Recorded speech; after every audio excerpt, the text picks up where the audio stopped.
people who have a flight to catch in the airport, yes? We've heard the story about someone who's always late for their flights. You hear the story.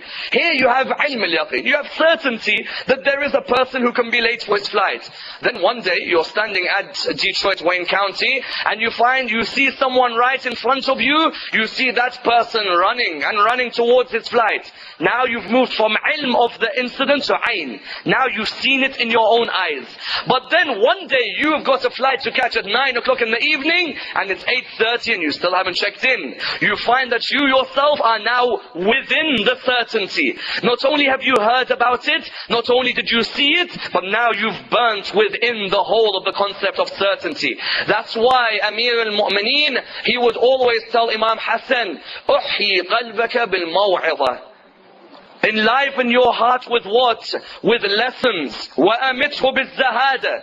And kill your heart with what? By removing all this love that you have in the world. وَنَوِّرْهُ بِالْحِكْمَةِ. And enlighten your heart with what? With wisdom. وَقَوِّهِ بِالْيَقِينِ. Strengthen your heart with what? With certainty. Because when a person reaches that level of obedience to Allah and His Prophet, whether he knew about Karbala or no, is irrespective. Abu Fadl al-Abbas, even if he didn't know, the amount of obedience he had towards Allah and His Prophet made a ziyarah until today. Say what? أَطَعْتَ اللَّهَ وَرَسُولَهُ حَتَّى آتَاكَ الْيَقِينَ. You obeyed Allah and His Prophet to such an extent that you reached yaqeen. Whether you knew about Karbala or no, you reached a yaqeen where you walked in Karbala and you were certain of your role in the event. That's why Allah subhanahu wa ta'ala tells mankind, وَعْبُدْ رَبَّكَ حَتَّى يَأْتِيَكَ الْيَقِينَ. Worship Allah to that level where you reach the level of certainty. And that's why Abu Fadl, he had understood this concept from many a time back. That we notice with Abu Fadl from a young age. From a young age, his father, Amir al-Mu'mineen, would cry just by looking at Abu Fadl when he would bring water towards Abu Abdullah.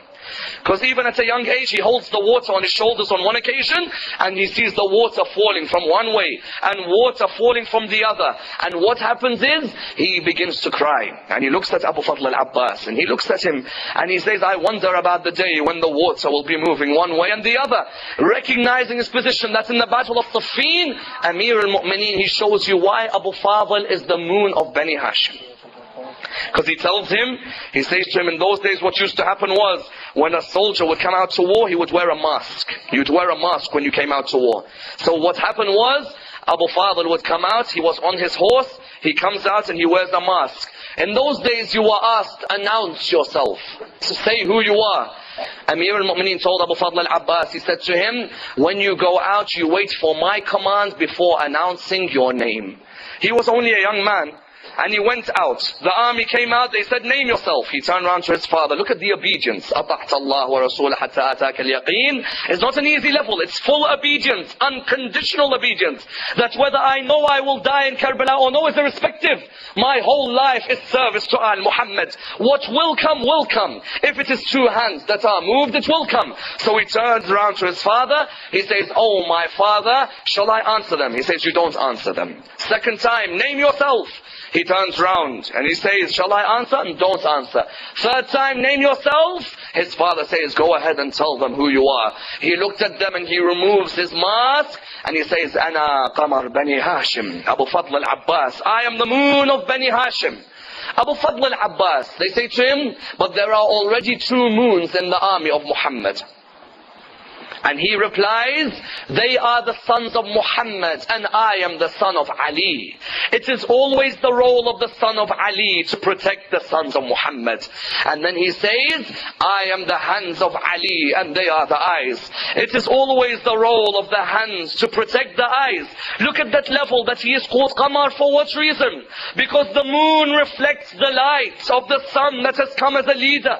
He came to reflect the light of Abu Abdullah. From a young young age, he is a reflection. And that is why when he reaches that level in Karbala, Aba Abdullah looks round to him. Do you know, brothers and sisters, in understanding Abu Fadl al-Abbas, it is very difficult to come to the point of reciting his musibah, irrespective that one can come to a narration of Sayyid Allama Mahdi Bahr al-Ulum, one of our greatest scholars, who when he explains Abu Fadl al-Abbas, you know what he says? He says there was problems next to the grave of Abu Fadl al-Abbas in Iraq, in Karbala. He says there were problems one day. And the person in charge of the graveyard, he came towards me and he said to me, he said, Maulana, we have to sort out the grave of Abu Fadl. Do you mind coming with me? He said, I went with him. He said, we went down towards the grave of Abu Fadl al-Abbas. He said, this person, he had gone down first near the grave. And when he went down first near the grave, he turned round towards me. And he said to me, when I came down, he said, Maulana, I am very surprised by one thing. He said, what is it? He said, I am surprised that you tell me Abu Fadl was a great man and a tall man and a valiant man. He says, what do you mean? He says, I look at his grave and I see his grave is very small. I am wondering, why would a grave be that small? He says, Allama Mahdi Bahr al-Ulum, he says, I began to cry at this moment incessantly. He says, why are you crying, Allama? What is the reason? He says, I wondered how many arrows went on Abu Fadl's body, and I wonder how many swords struck Abu Fadl, that Abu Fadl's grave is that small. That it is narrated even by Ayatollah al-Naimi, one of our greatest speakers, who says that once I was reciting about Abu Fadl al-Abbas, and when I recited about Abu Fadl al-Abbas, that afternoon I went to sleep. In the middle of my dream, I saw Fatima al-Zahra in my dream. She came towards me and she said, Ayatollah Naini, I would like to tell you something about your majlis. He said, what is it? What exactly have I done wrong? Have I said something about Abu Fadl I should not have said? She said, no, on the contrary. There is only one area that I ask every reciter to mention when they mention Abu Fadl al-Abbas. He said, what area? She says, normally when a person falls, he falls with his two hands in front of him. But when Abu Fadl fell from his horse, there weren't any hands to protect him on the way down. She says, the next time you mention the musibah of Abu Fadl al-Abbas, please care to mention this, that fact that when a person falls, normally the two hands will protect him. It is narrated that on the night of the 10th of Muharram, you found how Abu Fadl al-Abbas, he is standing near the tent. He is standing near the tent with his sister Zainab. He sees the shadow of Zainab coming. He wonders at first who it is. Then she comes towards him. She says to Abu Fadl al-Abbas, she says to him, Abu Fadl, I'd like to ask you one thing, if you don't mind. He says, my sister Zainab, tell me. She says, do you know when my mother was martyred, my father, he went to find a wife. He asked Aqil, his brother, he said, Aqil, find me a lady who in her line there are valiant warriors, who in her ancestors there are valiant warriors. Find me one lady. So he said, Aqil found for our father al-Baneen, and that the role of al-Baneen, that she gave sons towards Abu Abdullah on a night like tonight and tomorrow, that she would give sons.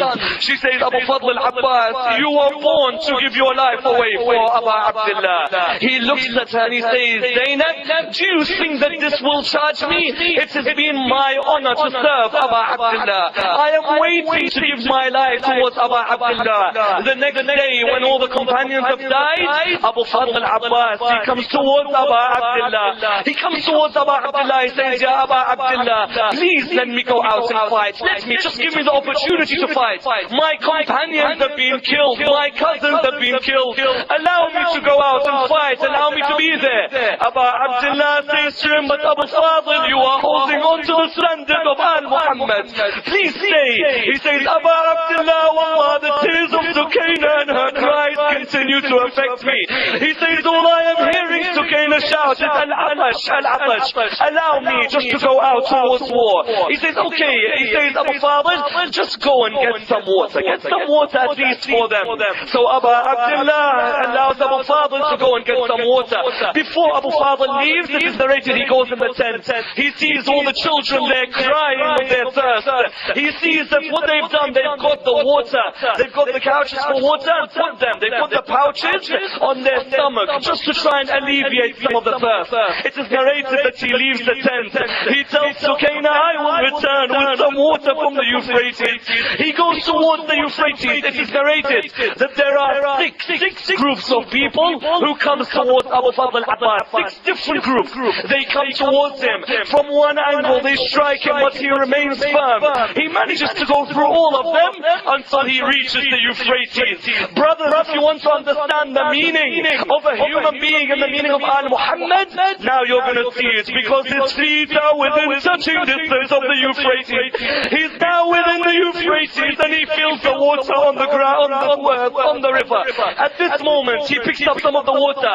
As he is about to drink, he says, يا نفس من بعد الحسين هوني وبعده لا كنت أن تكوني هذا الحسين وارث المنون وتشربين بارد المعين.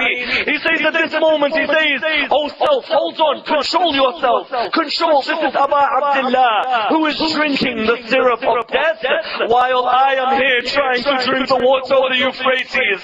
He begins to gather some of the water, but he notices his soldiers are surrounding him from every angle. From one angle there is a group of soldiers coming with their swords. From a second angle another group comes. He says, لا أذهب الموت إذا الموت بقى حتى